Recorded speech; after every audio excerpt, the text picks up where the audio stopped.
Javier Zamora. He was a 40-year-old soldier, father, husband. Had just come back from a tour in Iraq safely and all in one piece. And 10 months later, he was killed by cell phone use and distracted driving and not wearing a seatbelt on a two-lane highway. Javier was driving down a two-lane highway with our 16-year-old daughter at the time.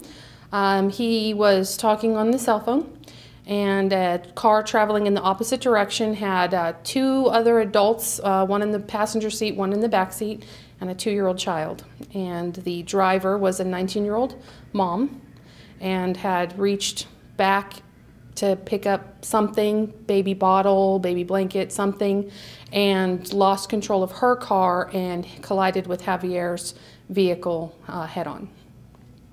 Javier was Mr. Mom. He was the all-encompassing role model and caretaker and homemaker, and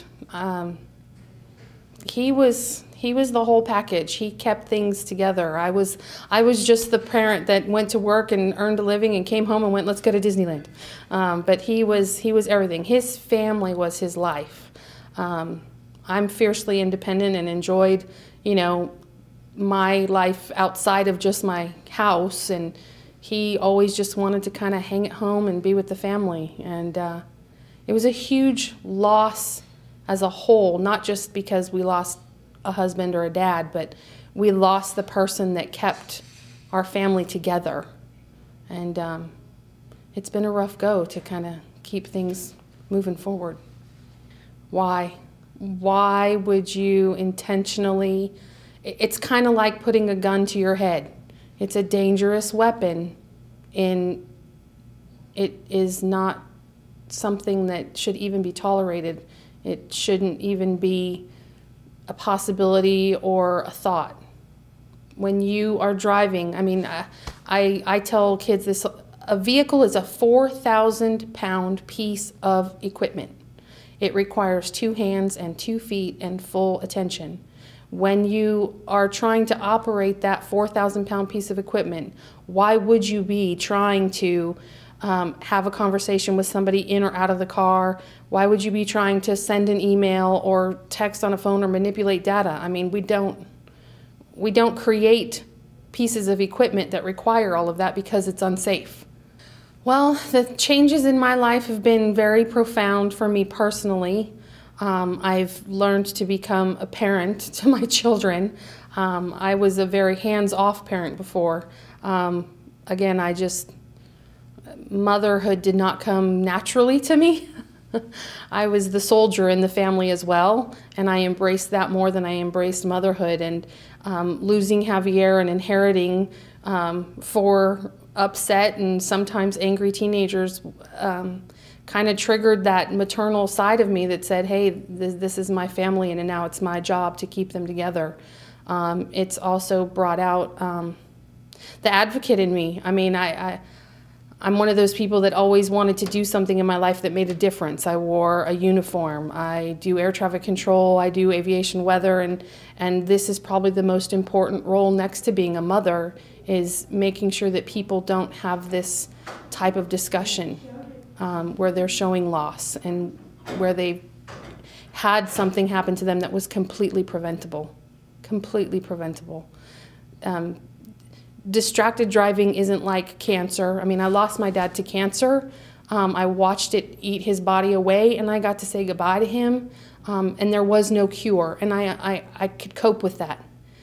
But distracted driving is not an illness, it's not a disease, but it happens, and it has a cure. The cure is don't do anything but drive while you're driving.